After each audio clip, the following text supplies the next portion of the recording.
CB পরিচালক এবং মোহামেডান কর্মকর্তা সহ অনেককে আমরা দেখতে পাচ্ছি একই সাথে।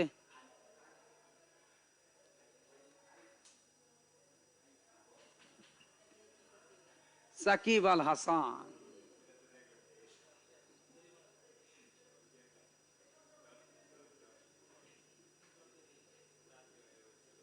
উত্তেজনাটা নিজেই বাড়িয়ে দিলেন,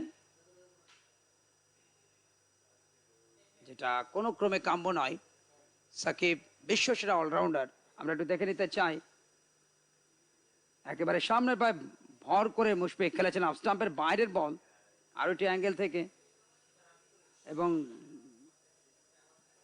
বলটা টার্ন নিয়েছিল যথেষ্ট, তবে এম্পায়ারের এই সিদ্ধান্ত তিনি আবেদন করেছিলেন, বাট পরবর্তী অংশে যেটা করলেন এটা অবশ্যই সাকিবের মতো